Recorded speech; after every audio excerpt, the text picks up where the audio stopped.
জামাতে ইসলাম তাদের নেতাদেরকে ফাঁসিতে ঝুলিয়েছে শেখ হাসিনা।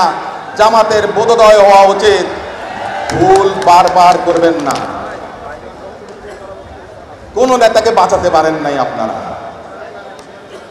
এবার আপনারা স্থানীয় সরকার নির্বাচন চাচ্ছেন।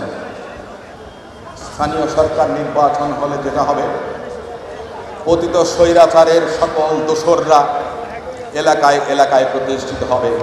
আপনাদের উদ্দেশ্যে বলে চাই, ডক্টর শফিকুর রহমান সাহেব সম্মানিত ব্যক্তি, সম্মান জানাই। মিয়া গোলাম পরোয়ার জামাত ইসলামের সেক্রেটারি জেনারেল, আমরা একসঙ্গে ছিলাম, উনি আমার পাশাপাশি টিভিতে ঘুমিয়েছিলেন, ভালো মানুষ। কিন্তু আপনাদের বোধোদয় হওয়া উচিত, আপনারা আত্মঘাতী সিদ্ধান্ত বারবার নিয়েছেন, অন্তত এবার নেবেন না। স্থানীয় সরকার নির্বাচনের জন্য অনেক বড় ব্যাপক সংস্কার প্রয়োজন, যেটা দীর্ঘ সময়ে লেগে যাবে।